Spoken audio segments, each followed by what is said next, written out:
Hai, bagi kalian yang baru datang ke channel ini, perkenalkan, aku Randi Rahman, seorang content creator, film kasanopi, dan juga menyukai segala berbau teknologi dan minimalis. Iya, sejak pertama kali video ini dibuat, sudah beberapa minggu wabah ini berada di Indonesia. Semoga kalian yang nonton video ini baik-baik aja ya, entah itu dari segi kesehatan fisik dan mental, ataupun finansial kalian.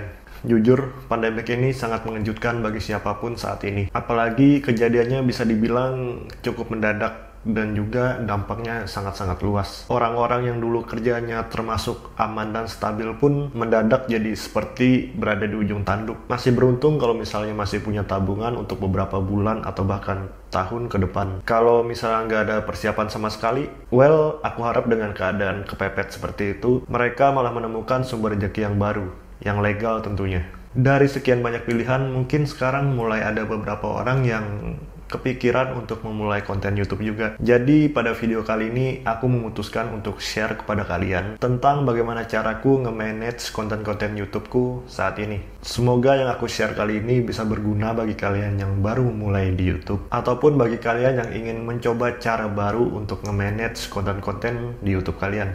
Membuat konten di YouTube itu sebenarnya nggak semudah yang orang pikirkan. Mungkin video yang sudah kalian tonton itu merupakan proses yang sudah jadinya. Terlihat simple, nggak ribet, dan juga terlihat sangat menyenangkan. Banyak halangan dan rintangan yang terjadi di belakang kamera. Mulai dari mood yang bisa naik turun, ide yang kadang susah banget munculnya, kesehatan, dan juga masih banyak faktor lainnya. Kalau ada temen atau mungkin tim pada saat produksi mungkin bisa akan sedikit meringankan. Tapi kalau solo player, ya mau gak mau harus mandiri dan harus bisa ngelewatin itu semua. Dengan workflow yang aku gunakan saat ini untuk nge-manage konten-konten YouTubeku, sangat membantuku untuk membuat ide-ide yang ada di kepalaku menjadi lebih terorganisir lagi, dan membuatku jadi lebih mudah untuk mengeksekusinya dibandingkan pada saat masa-masa aku baru memulai untuk membuat konten. Intinya sekarang jauh lebih baik lah. Aku nggak bilang bahwa workflowku saat ini adalah yang paling sempurna dan yang paling baik daripada orang-orang yang lain. Tapi aku sudah membuktikan bahwa cara ini yang paling cocok untukku saat ini. Dan aku harap juga cara ini bisa cocok untuk kalian. Atau seenggaknya kalian bisa mendapatkan informasi yang baru dari video ini. Sebagai bahan perbandingan, aku akan share kepada kalian proses tentang bagaimana akhirnya aku menemukan cara ini. Mungkin akan aku ceritain dari awal kali ya, tapi dengan singkat aja. Dimana saat workflowku untuk mengatur kontenku masih sembarangan dan sangat tidak efisien. Sampai pada akhirnya aku menemukan workflowku yang sekarang. Bagi kalian yang mungkin nggak pengen untuk mendengar ceritaku dan pengen langsung ke intinya aja, kalian bisa langsung skip videonya ke durasi ini. Tapi bagi kalian yang memilih untuk nggak skip video ini dan memutuskan untuk menonton dari awal sampai selesai, thank you. Workflow pertamaku saat awal-awal aku membuat konten di YouTube itu nggak teratur sama sekali. Dapat ide, eksekusi. Dapat ide, eksekusi. Kalau aku nggak sempat untuk mengeksekusinya pada saat itu, ya biasanya idenya akan menguap begitu aja. Kadang nggak ada dapat ide sama sekali dan ya udah. Dan kadang baru muncul pas H-1 jadwal uploadku. Dan pada akhirnya cuma buat seadanya. Intinya nggak efisien sama sekali. Setelah beberapa minggu workflowku ngaco seperti itu, akhirnya aku menemukan workflowku yang kedua. Workflow kedua yang aku jalani ini aku temukan pada saat aku baru mengenal Google Keep. Aku memilih untuk menggunakan Google Keep karena Google Keep merupakan aplikasi yang memiliki aksesibilitas yang cukup tinggi dan yang paling simpel menurutku pada saat itu. Ketika aku dapat ide pada saat melakukan apapun, entah itu pada saat di jalan, lagi makan, ataupun pada saat sedang tidur, tinggal keluarin HP dan tulis aja semuanya di Google Keep. Karena Google Keep adalah aplikasi milik Google, jadi aksesibilitasnya cukup tinggi karena bisa digunakan pada hampir semua smart device, entah itu komputer, laptop, smartphone, ataupun Apple device, dengan catatan asalkan masih terkoneksi dengan internet. Catatanku tersebut bisa tersinkronisasi sehingga aku bisa mengakses catatanku tadi di semua device yang aku miliki dengan Google Keep. Catat idenya di smartphone iPhone, dan kalau layarnya kurang besar tinggal buka laptop dan lanjutin naskahnya di laptop. Kalau misal lagi di luar dan nggak bisa pulang, tinggal lanjutin aja di HP. Setelah beberapa waktu aku nge-manage semua konten-konten YouTubeku dengan Google Keeps, akhirnya aku mulai menemukan beberapa kekurangan yang pada akhirnya membuatku kepikiran untuk mencari alternatif lain. Kekurangannya sebenarnya kecil sih, tapi cukup penting bagi aku. Fitur tersebut adalah penghitung kata. Mungkin soal keringkasan Google Keeps udah nggak usah ditanya lagi lah ya. Tapi karena nggak ada fitur penghitung kata di Google Keeps ini, kadang aku suka kebablasan kalau lagi nulis naskah dan berakhir dengan tulisan yang banyak banget. Dengan adanya fitur penghitung kata, aku bisa lebih ngerem lagi, dan juga aku jadi bisa memperkirakan kira-kira berapa durasi yang aku buat pada video tersebut. Dan akhirnya aku memutuskan untuk pindah ke Google Pages. Bagi yang belum tahu Google Pages, mungkin gampangnya Microsoft Word tapi buatan Apple. Ya, seperti itu. Fungsinya sama untuk menulis dokumen dengan fitur yang bisa dibilang 11-12. Tapi kalau Apple Pages ini gratis, sedangkan Microsoft Word enggak. Pada saat aku memutuskan untuk pindah ke Google Pages, aku baru banget mencoba journaling dan sedang dalam proses untuk menjadikan journaling menjadi rutinitasku. Jadi pada saat itu aku mikirnya, kenapa nggak sekalian aja? Aku pun memutuskan untuk bereksperimen dengan mencatat semua jadwal dan ide-ideku pada media kertas. Oke, ini mungkin termasuk dalam kategori lebay, tapi jujur, feel ketika menulis sesuatu di kertas itu kayak bisa ngaktifin sesuatu yang ada di kepalaku, agar bisa mengingat ide-ide yang pernah aku pikirin sebelumnya, serta memudahkanku untuk mendapatkan ide yang baru juga. Entah itu karena hype, atau mungkin hal ini merupakan hal yang baru bagiku, atau mungkin hal lain. Entahlah. Tapi yang pasti aku bisa merasakannya. Jadi pada workflowku yang kedua, aku lebih menggunakan media fisik untuk nge-manage ide ataupun inspirasi yang aku dapatkan dan menjadwalkan semuanya. Dan lalu selanjutnya aku gunakan Apple Pages untuk menulis naskahnya. Memang jadinya nggak secanggih dan sesimpel Google Keep, tapi yang jelas cara itu bekerja untukku saat itu. Setelah beberapa minggu aku menggunakan workflow yang sudah aku ceritain sebelumnya, aku mulai menemukan limitasi lagi. Dan juga kebetulan aku menemukan sebuah tools yang cukup canggih dan sangat memudahkanku untuk nge-manage semua konten-konten YouTubeku sampai saat ini. Singkat cerita, aku sudah nggak menggunakan media kertas dan juga Apple Pages lagi. Dan sekarang aku sudah kembali menggunakan tools yang sepenuhnya digital lagi. Tools yang pertama adalah Google Docs. Bagi kalian yang belum tahu Google Docs itu apa, mungkin bisa dibilang itu kayak Microsoft Word, tapi buatan Google. Aku memutuskan untuk menggunakan Google Docs karena aku baru tahu kalau ternyata Google Docs juga punya fitur untuk menghitung kata. Kemana aja ya aku selama ini? Selain tampilannya sangat mirip dengan Microsoft Word ataupun Apple Pages, Google Docs juga bisa diakses secara gratis. Ditambah lagi, Google Docs juga bisa digunakan pada hampir semua smart device, kayak Google Keep juga. Hal ini merupakan sebuah nilai positif bagiku. Ditambah lagi, Google Docs bisa diakses secara offline. Walaupun kalau diakses secara offline, nggak bisa sinkron ke device yang lainnya. Tapi nggak masalah. Soal kenyamanan, jujur Apple Pages itu nyaman banget. Semuanya berjalan dengan sangat fluid dan mulus banget. Tapi ya kembali lagi, karena pada saat ini deviceku Android dan Apple Pages tersedia hanya pada device Apple aja. Jadi untuk masalah aksesibilitas, Google Docs menang terhadap Apple Pages. Tools kedua, bisa dibilang ini adalah salah satu tools yang paling killer yang pernah aku temuin saat ini. Trello.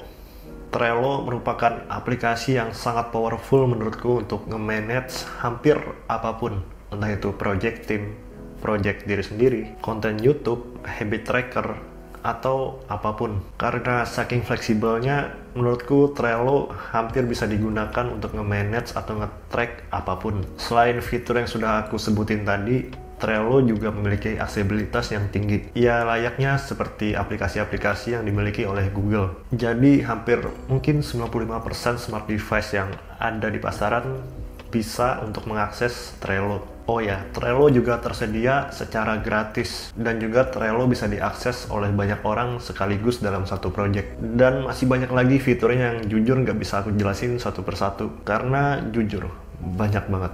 Kalau kalian penasaran, kalian bisa langsung ke websitenya aja untuk mencari tahu lebih dalam, atau mungkin langsung aja install aplikasinya melalui App Store di device kalian. Karena aku nggak akan menjelaskannya secara mendetail di video ini. Tapi, aku akan memperlihatkannya kepada kalian bagaimana cara aku menggunakan Trello ini untuk nge-manage konten-konten YouTubeku.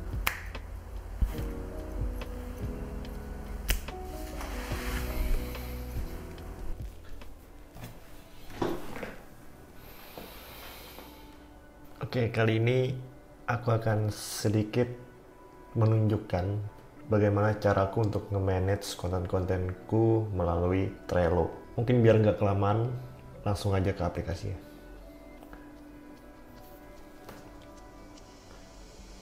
Jadi ini adalah tampilan utama kalau kalian pertama kali buka Trello, kalau nggak salah. Di sini ada banyak project atau mungkin namanya board yang udah aku buat. Kalau kalian pertama kali buat, biasanya itu ada beberapa board default, entah itu to-do list, ya cuma to-do list sih, dan sisanya itu bisa kalian buat sendiri. Di sini contohnya yang udah aku buat yang lebih personal, bisa ide bisnis, freelanceku, karya karsa, kerjaan videografi ya freelance juga, dan juga YouTubeku. Oke. Oh ya, di sini juga ada beberapa pilihan atau beberapa menu, yang dimana pertama ini adalah personal, yang kedua itu ya kerjaan, yang ketiga itu komunitasku. Tapi ini belum dikerjain. Aku nggak akan ngeklik atau memperlihatkan isi dari ini karena rahasia. Jadi aku akan membuat ulang board YouTubeku ini. Oke, langsung aja. Create new board. Ini bisa kita pilih tim yang mana. Tadi kan ada beberapa tuh pilihan. Itu tim ini atau tim itu. Kalau nggak ada tim, ya udah. Kalau untuk personal, oke. Dan ini ada pilihan untuk private atau public. Private aja. Nah, kalau kalian mungkin bingung bagaimana cara untuk menggunakan Trello sebelumnya, di sini ada banyak banget template yang disediain oleh Trello-nya sendiri dan juga user Trello yang bisa dibilang udah cukup berpengalaman memakai Trello. Kita lihat aja template-nya apa aja. Banyak banget. Di sini ada bisnis, desain, riset project, banyak banget. Ada personal, ada kalian bisa buat travel itinerary juga dari sini, bisa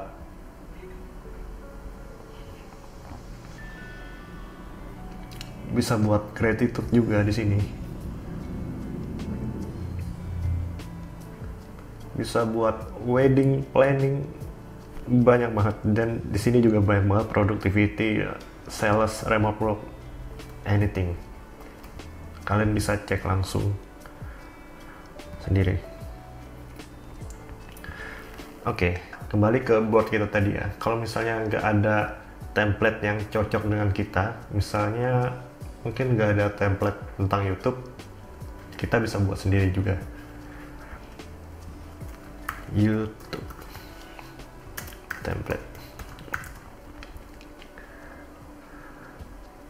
dan kita bisa memilih background semau kita, dan pilihan backgroundnya itu bisa dibilang banyak banget. Kalian bisa pilih sesuai selera kalian, dan kayaknya cuma 1% yang jelek deh. Kayak contohnya inilah ya, kita suka, karena aku suka yang hijau-hijau dan floral kayak gitu. Langsung kita create. Oke, create.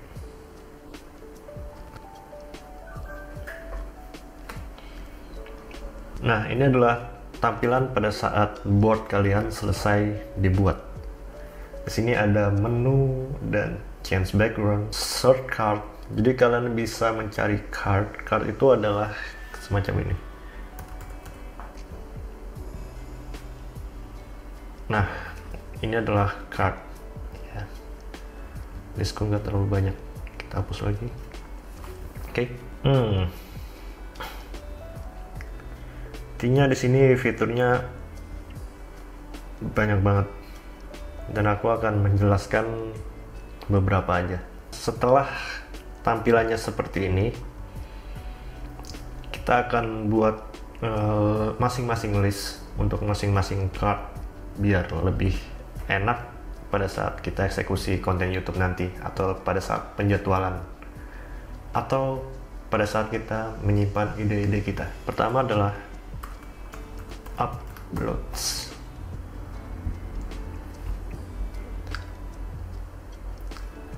List ini untuk card-card konten-konten yang udah kalian upload. Jadi kalau semuanya udah kalian upload, kalian bisa masukkan ke sini. Bagaimana cara memasukkannya nanti akan aku jelaskan. Sini kalian bisa tulis ideas. Terus di sini create ideas. Kalau misalnya kalian kurang sreg dengan tatanan listnya, kalian bisa pindah-pindah sesuka hati. Fleksibel itu. Dan lalu ini adalah list terakhir. Kita tambahkan next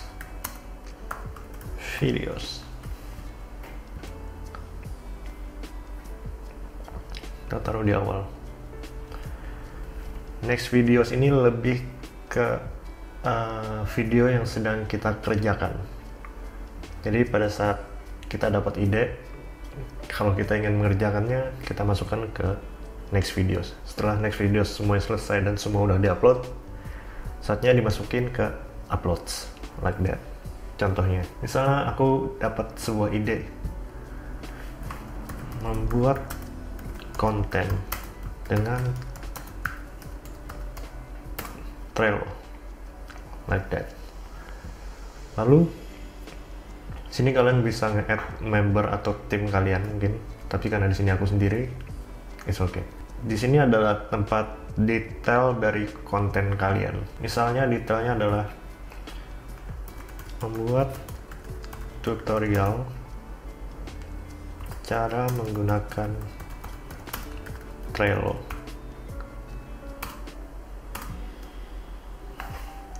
Atau apapun yang mungkin bisa kalian ingat pada saat itu, tulis aja. Misalnya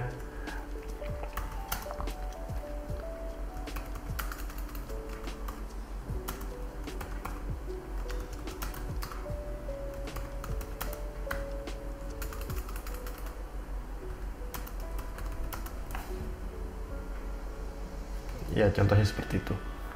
Dan selanjutnya labels. Labels ya seperti namanya, itu untuk nge-labelin project kalian atau card kalian. Di sini biasanya kalau aku labelsnya aku kasih nama masing-masing. Misalnya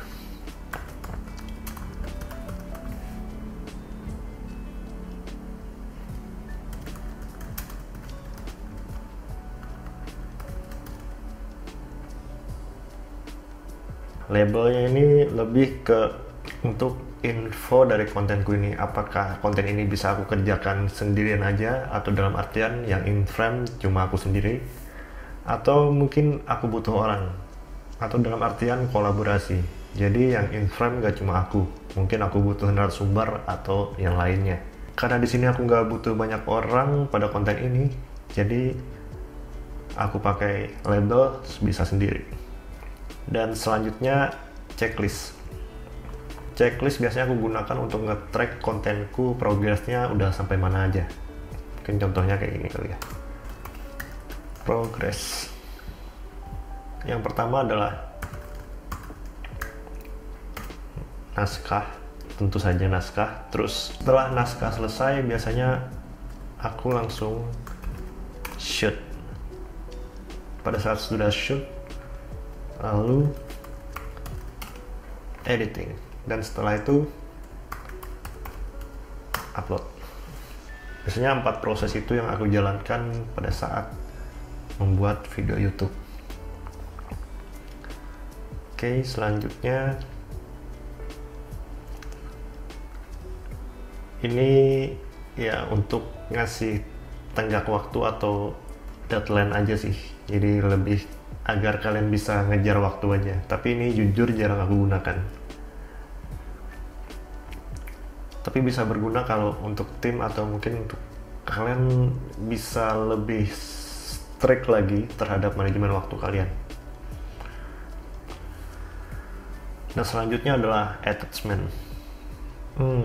Attachment aku gunakan untuk ketika aku menulis naskah di Google Docs. File dari Google Docs-nya itu aku attach ke sini. Jadi pada saat aku mau buka Trello, kalau aku mau buka naskahnya, aku tinggal klik linknya aja. Sini ada banyak banget, Google Drive, komputer, Dropbox, dan sebagainya. Contohnya,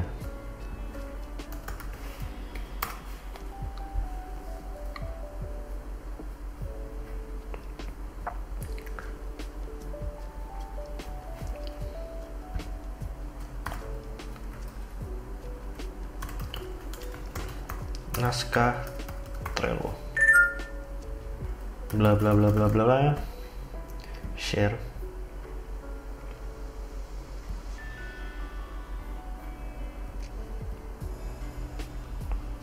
Oke, selanjutnya tinggal paste ke sini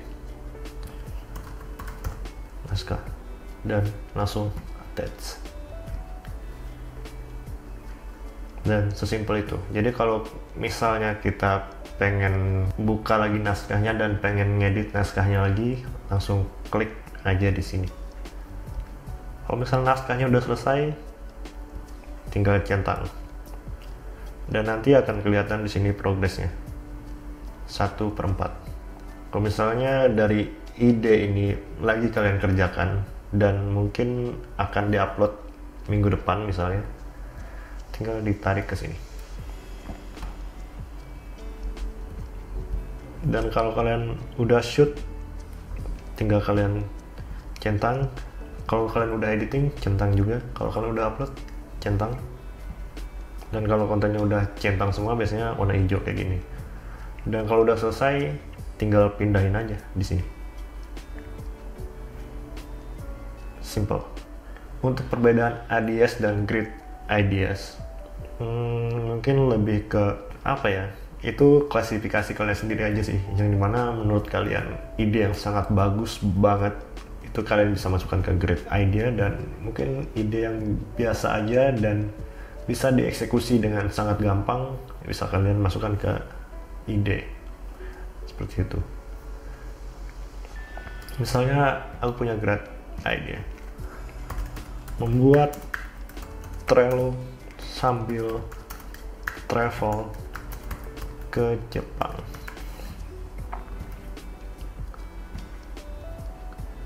Labelnya mungkin aku butuh orang, gak bisa sendiri. Membuat konten Trello.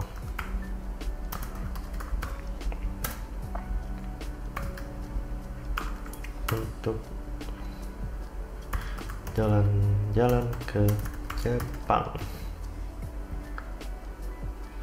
Nah, enaknya kalau kalian udah bikin list sebelumnya atau checklist, kalian bisa langsung copy checklist yang udah kalian buat ke checklist itu. Tinggal copy, add, semuanya langsung tertulis, jadi kalian nggak perlu nulis lagi. Untuk naskah sama, attachment, cover aku belum pernah gunain sih.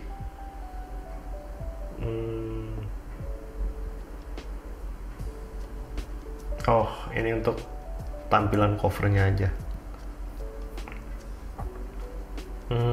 Seperti ini.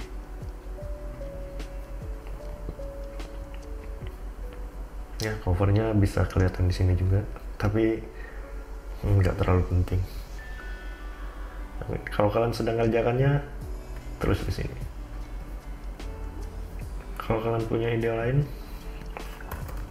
makan sambil tidur, makan sambil makan, makan sambil cuci tangan. Kalian tinggal geser-geser kayak gitu. Dan kalau udah selesai semua, tinggal geser sini, geser ke sini.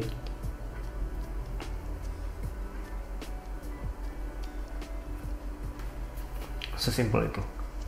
Jadi kalau kalian masih ada pertanyaan mungkin tentang ini, kalian bisa tulis di kolom komentar di bawah. Oke?